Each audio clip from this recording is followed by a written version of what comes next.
Good morning students. मैं आपकी हिंदी अध्यापिका श्रीमती सत्यवती।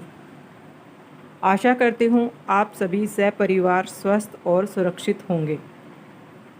बेटा, आज हम हिंदी रीडर का पाठ 8 पढ़ेंगे। हमारे पाठ का नाम है खुश आदमी की कमीज़। कमीज़ यानी शर्ट। एक बार एक राजा था। उसके पास सब कुछ था, लेकिन वह खुश नहीं था। वह समझ नहीं पाता था कि कैसे खुश रहा जाए। उसे यह लगने लगा कि वह बीमार है, जबकि वह बिल्कुल स्वस्थ दिखता था। स्वस्थ यानी हेल्दी, बिल्कुल फिट एंड फाइन। राजा के आदेश पर राज्य के एक से एक बढ़कर एक अच्छे डॉक्टरों को बुलाया गया, लेकिन कोई भी उसका इलाज नहीं कर पाया। आज जो हम आपके पाठ 8 में पढ़ रहे हैं वो एक राजा की कहानी है, जिसके पास सब कुछ होते हुए भी वो खुश नहीं था, क्योंकि वो संतुष्ट नहीं था। उसके पास सब कुछ था, लेकिन फिर भी उसे कोई खुशी नहीं थी। उसे लगता था कि वो बीमार है। तो सभी डॉक्टरों को, वैद्यों को बुलाया गया, लेकिन कोई उसका इलाज नहीं कर पाया। अंत यानी आखिर में एक बुद्धिमान इंटेलिजेंट वैद्य, जैसे आजकल डॉक्टर होते हैं तो राजाओं के टाइम पे वैद्य होते थे जो देसी जड़ी बूटियों से इलाज करते थे, ने राजा का मर्ज समझ लिया। मर्ज यानी बीमारी। उसे एक युक्ति सूझी। युक्ति यानी आइडिया, प्लान सूझी कि उसे एक आइडिया आया। उसने कहा, यदि महाराज एक रात्रि के लिए किसी खुश आदमी की कमीज़ पहनकर सोएं तो उनकी बीमारी दूर हो सकती है। क्या आइडिया था वो? कि यदि महाराज, जो राजा थे, एक रात्रि होता है रात, एक रात के लिए जो आदमी हमेशा खुश रहता है उसकी कमीज़ पहनकर सोएं तो उनकी बीमारी दूर हो सकती है। अगर वो किसी खुश आदमी की कमीज़ पहनकर सोएंगे एक रात को तो उनकी सारी बीमारी दूर हो जाएगी। सैनिकों को राज्य भर में किसी खुश आदमी को खोजने और उसकी कमीज़ लाने का आदेश दिया गया। सैनिक, जो उनके सैनिक थे, सेवक थे, उनको सारे, जो उनका राज्य था राजा का, उसमें भाई जो आदमी सबसे ज़्यादा खुश है, जिसे कोई तकलीफ़ नहीं है, उसको खोजने और उसकी कमीज़ लाने का आदेश दिया गया। उस आदमी को ढूंढो और उसकी कमीज़ लेके आओ, ऐसा हुक्म दिया गया। पूरे राज्य में खोजने पर भी कोई खुश व्यक्ति खोजा नहीं जा सका।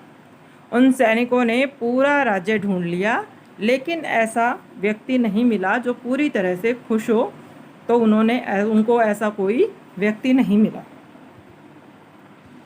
किसी को अपनी निर्धनता का दुख था तो कोई धनवान और धन की लालसा पाले हुए था।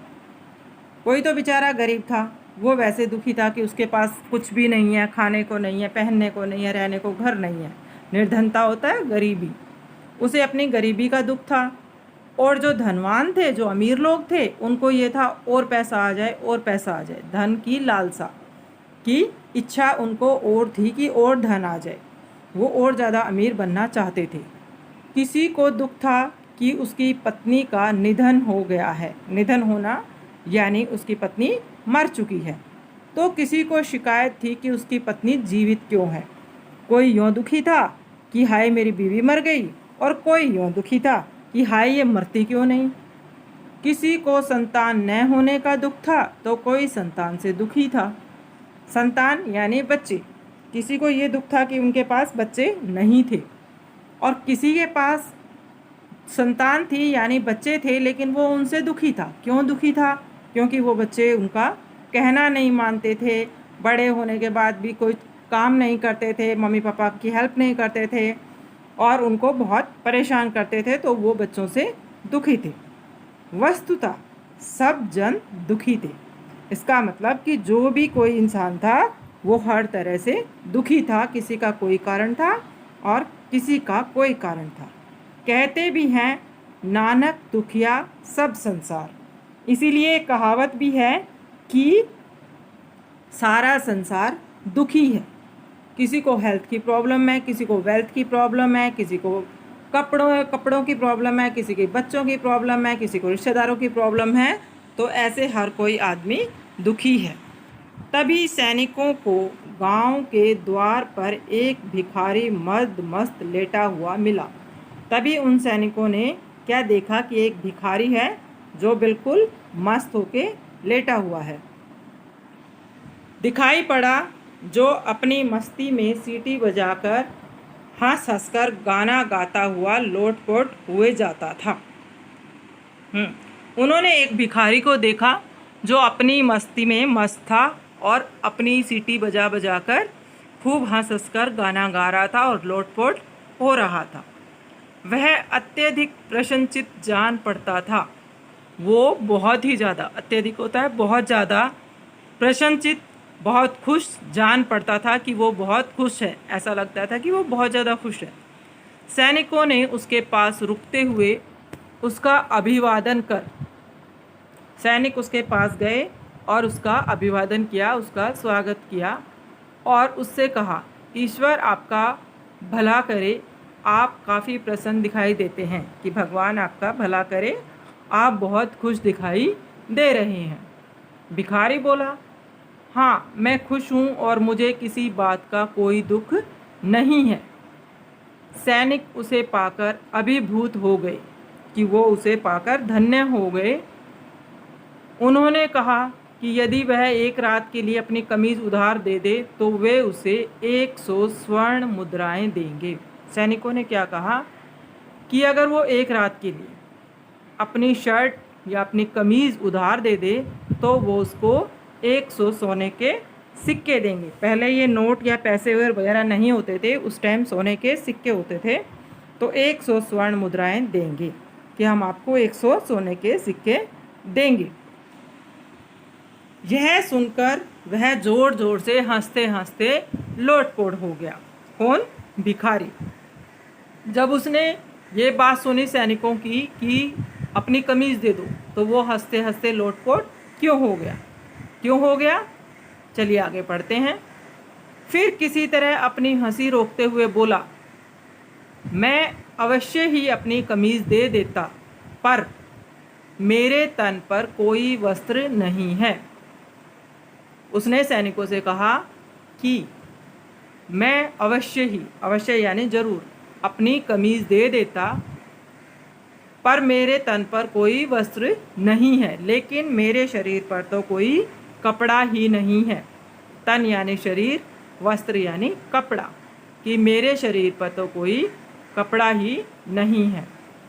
राजा को हर दिन का समाचार दिया जाता था, जिससे वह यह जान सका कि दुनिया में कितने दुख व्याप्त हैं।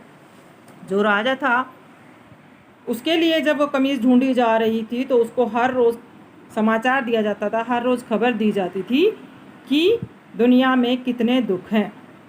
अब सैनिकों ने यह समाचार दिया कि उन्हें एक व्यक्ति मिला जो पूर्णतया प्रसन्न व संतुष्ट है, लेकिन उसके पास तन ढकने को वस्त्र नहीं है। जब राजा को सारी खबरें दी जाती थी तो ये खबर भी दी गई कि हमें एक भिखारी मिला है जो बिल्कुल खुश और संतुष्ट है, उसे किसी चीज़ की चाहना नहीं है, उसे किसी चीज़ का लालच नहीं है, लेकिन उसके पास अपना शरीर ढकने के लिए कपड़े भी नहीं हैं। अब राजा जीवन का गूढ़ तत्व समझ गया। वह अपने व्यर्थ के भ्रम को छोड़कर जनता की भलाई में लग गया। अब राजा व प्रजा दोनों सुखी थे। अब राजा को जीवन का जो एक गहरा मंत्र था वो समझ में आ गया कि सुख और खुशी बहुत सारी धन दौलत, पैसों में और साधनों में नहीं है। सिर्फ वही व्यक्ति खुश रह सकता है जो संतुष्ट है। जो संतुष्ट नहीं है वो कभी खुश नहीं रह सकता। और उसने अपने व्यर्थ के यानी बेकार के वहम को छोड़कर जनता की भलाई में लग गया। तो उसने अपने सारे वहम जो बेकार के उसके दिमाग में थे कि मैं बीमार हूँ, मैं खुश नहीं हूँ, वो छोड़ दिए और जनता की सेवा में लग गया। और अब राजा और प्रजा दोनों ही सुखी थे। जो उसके राज्य के लोग थे, प्रजा होती है जो राजा के राज्य में लोग होते हैं, उन्हें प्रजा कहा जाता है। तो बेटा सबसे बड़ी खुशी क्या है? संतुष्टि, संतोष होना। आपके पास कुछ भी, जो कुछ भी है उसमें रहकर खुश होना, उसी में खुश रहना। ऐसा नहीं है कि आपके पास एक छोटी कार है लेकिन आपने देखा आपके पड़ोसी के पास बड़ी कार है, नहीं ये छोटी कार अच्छी नहीं है, बड़ी कार अच्छी है। अगर आप यही चीज़ सोचोगे तो आप कभी भी खुश नहीं रह पाओगे। मेरे पास छोटा फ़ोन है, उसके पास बड़ा फ़ोन है, उसके पास ऐसी पेंसिल है, उसके पास ऐसा इरेज़र है। अगर आप दूसरों के सामान को देखकर या दूसरों के साधनों को देखकर हमेशा लालच करेंगे या उनको देखकर हमेशा दुखी रहेंगे तो आप कभी भी खुश नहीं हो पाएंगे। तो जीवन का खुश रहने का मंत्र क्या है? संतुष्ट होना। आशा करती हूँ कि आपने ये पाठ ध्यानपूर्वक सुना होगा और जो इसमें चीज़ हमें बताई गई है कि संतुष्टि ही खुश रहने का मंत्र है, आपने इसको सुना होगा और अपने जीवन में इसको अपनाने की कोशिश करेंगे। जो कुछ हमारे पास है उससे संतुष्ट रहें और खुश रहें। धन्यवाद।